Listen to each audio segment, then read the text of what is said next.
This Creator 5 from Flashforge prints the cleanest overhangs I have ever seen, and is also the cheapest 4-head Toolchanger you can find, with printing quality and printing speeds that matches or even outperform printers literally more than twice as expensive. But all of this comes at a cost, which may or may not be worth it for you.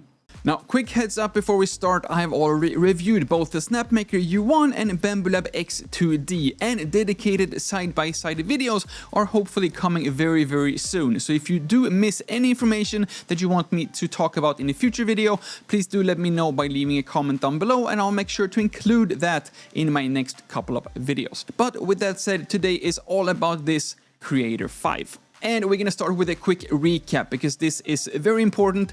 This Creator 5 is a Toolchanger, which means that it has, in this case, 4 completely independent tool heads, or simply put, 4 individual nozzles, which means that the printer doesn't need to purge filament every single time it changes color, like for example the brand new Bambulab A2L, or basically any other single nozzle 3D printer. Each toolhead change takes only around 7 seconds, which will save you literally hours, if not even days, every single print, if you do print a lot of larger multicolor prints, which happens to be my personal favorite.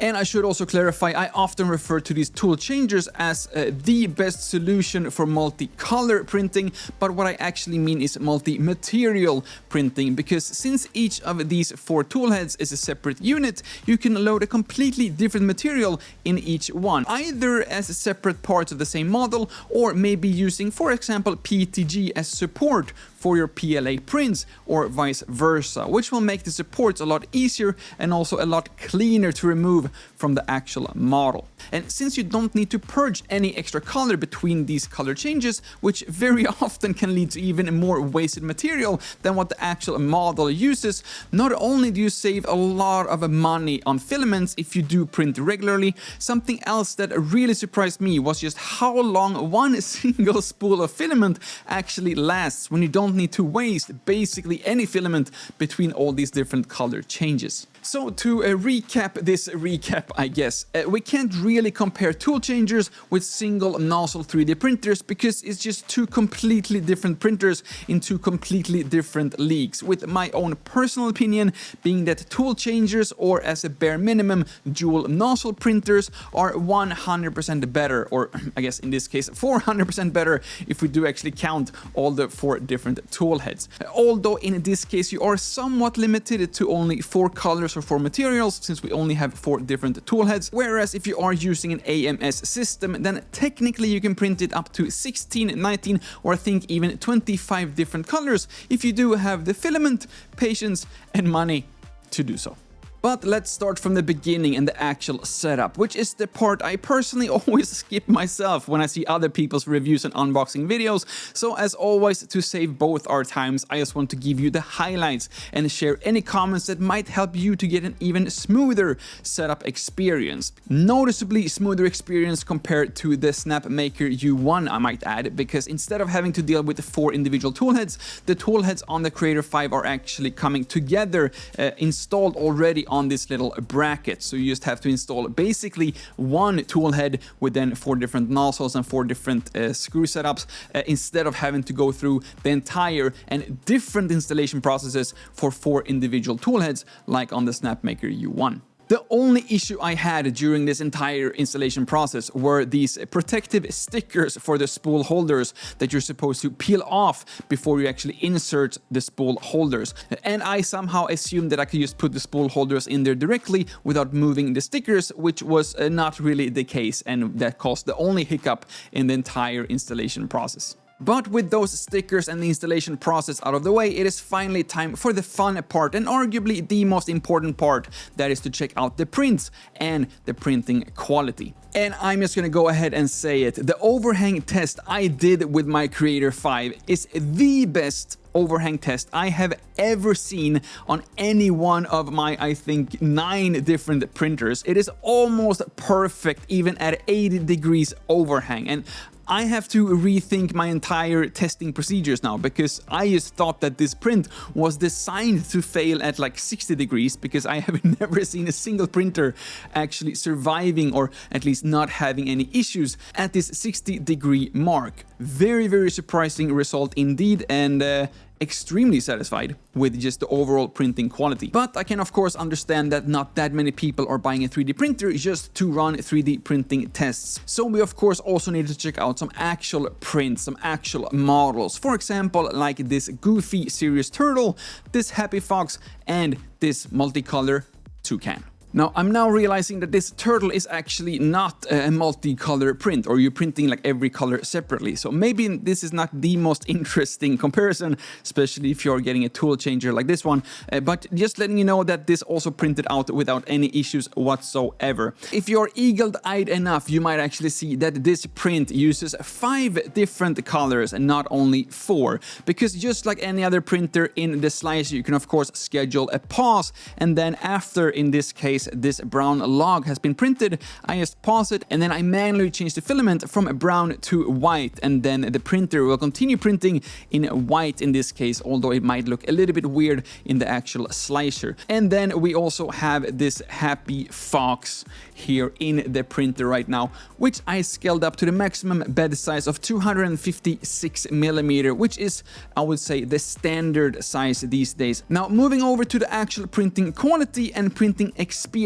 And honestly, I have almost nothing bad to say at all. There haven't been a single tool changing issue, no clogged nozzle, no tool head misalignments, or whatever other issue you might be worried about when it comes to a tool changer. And the biggest dislike I have about this printer is the total lack of filament waste management. Some extra filament will be extruded at the beginning of each print if you are running the flow calibration or changing filament, which, due to the design of being extruded straight out in the air, also don't get compressed like other filament waste from other printers, so it does take up a lot more space and just look a lot messier compared to other filament waste created by other printers. But with that said, the main problem I have been having during this month is that when I am using Bamboo Lab Matte PLA for some reason, I'm guessing there's a temperature mismatch somewhere in the slicer, or maybe there's some calibrations missing. I'm trying to print out my own designed bear, which just does not look very nice in Bamboo Lab Matte PLA, which is my go-to filament for this specific design. And I actually reprinted this exact design on the Snap Maker U1 with the exact 2 same spools of Bamboo Lab Matte PLA, and it turned out perfectly, exactly how I expect this to look like. So not because of wet filament this time, but this is the only filament I've had any issues with. I've tried Bamboo Lab Basic PLA, I've tried Sunlu PLA, I've tried Bamboo Lab PTG, and also some Snap Maker Snap Speed PLA or whatever it's called, and I've had no issues whatsoever other than Bamboo Lab Matte PLA. Okay, I have been very positive so far, and that's because overall this has been a very positive experience. But it has been far from a perfect experience, and that is mainly due to the slicer and the software. So, the official slicer is called Flash Studio, and the good news is that it's built on Orca Slicer. So if you have any 3D experience whatsoever, either with Orca Slicer or even Bamboo Studio, you will be 100% fine and recognize literally everything within Flash Studio. But if this is your very first printer and very first 3D printing experience, I think that the current number of bugs and connectivity issues might be confusing at best, to put it lightly, especially if we include the phone Flash Studio app as well. So, using Bamboo Lab's Maker World as an example, which arguably is the best online platform for 3D printing designs, for me, which most likely is a bug that hopefully will disappear in the next firmware update, all the numbers or variables appear in white text on a white background if you do drag in a 3MF file from a Maker World into Flash Studio, which, if you are a first-time 3D printer, will be extremely confusing, but only like slightly annoying or weird if you're an already experienced user and you already know your favorite settings, or at least that these settings should be changed. Another bug/issue that I've dealt with a lot is that the printer loses connection to the slicer, so you don't see the loaded filaments in the slicer. But if you do go through with the entire process, you click on print plate, then hit refresh, you will see all the colors and filaments again, and the actual print will work without any issues. Again, just something that is a little bit annoying if you are experienced 3D printer and you know how the overall process and the workflow actually looks like. But incredibly confusing if you're a beginner and you don't know the workarounds to actually make it work. But something that is confusing for everyone and not only beginners is the Flash Studio app. So supposedly you should be able to see the webcam from your phone and also quickly access and download different 3D models and start printing straight from your phone. The webcam access works, I would say, 75% of the time. It always works if I'm connected to Wi-Fi on the same Wi-Fi as my printer. If I am outside, I'm connected via 4G in my case, it works 50% of the time. But something that never seems to work is the 3D design platform within the app. And this is where things are starting to get really confusing. So how these phone apps normally work is that the phone app, for example, Bamboo Labs phone app, will connect to Bamboo Labs platform or model library, which is MakerWorld. Creality's app will connect to Creality's platform, and Anycubic's app will connect to Anycubic's platform. You get it. Flashforge does not have a model library or a platform like this. Instead, they have something called Voxel Share, where you can find 3D models across platforms in seconds, which is great and even preferred if you're on a desktop, I would say, because then you can easily access all these different kinds of platforms on just one single page, which should technically streamline your overall printing experience. But if you are again new to 3D printing and you only have one printer in your app, which for example could be this Creator 5, you're gonna be extremely confused when you look for 3D printing parts and accessories and then basically only find Bamboo Lab printer accessories, which are posted on MakerWorld, which if you do use your phone app to click into, you will get asked to open that print in Bamboo Handy and then print it out on your Bamboo Lab printer, which doesn't make any sense to me. Now, I don't personally think that any of these issues I have been experiencing has been a deal breaker, and honestly, this is like the best kind of issues to have, I would say, since neither of these issues actually affect the printing quality and overall printing experience once you finally manage to actually start the print to begin with. But with that said, during pretty much exactly 1 month of actual testing, I have had a total of 2 actual printing related issues. First issue is this matte Bamboo Lab PLA issue, which again, no other issues with no other filaments, and most likely this is just a temperature issue or just a temperature calibration that hopefully will solve itself by a Flashforge slicer update, or if I just actually spend 5 minutes running a temperature calibration test and then I can figure it out myself. But for this kind of test, since we don't actually have any Bamboo Lab profiles in this printer, I have just used the generic PLA profile for all my tests. And secondly, for some reason, most likely due to my own fault or not securing the filament properly when loading the filament into the printer. So just to explain, when you do load the filament in Creator 5, you need to do it manually, just like using an external spool basically, because there's no feeder engine or whatever you call them, like it is for example on the AMS Lite or on the Snapmaker U1. So you need to feed in the filament yourself until you reach a stop at the filament cutter. Then you're supposed to press the lever to open up the passage, and then you can slide in the filament another 10 to 20 millimeters, and then the filament is locked near the nozzle. Most likely I just forgot to secure this properly one time, because the first time I printed this dragon, most of this white filament was just completely missing. I think that this is like the leftover white filament from my previous prints, because I then replaced the Bamboo Lab matte PLA to Sunlu white for all my future prints. But what surprised me was that there was like no sensors or like no notification telling me that the white filament wasn't printing at all, and I just got a notification on my phone when the print was finished. Then I came to the printer and I saw that this is like ruined because there's like almost like no white being printed. So again, most likely like user error that I did not secure the filament, which is, it's super easy to do. I just like forgot to do it, most likely.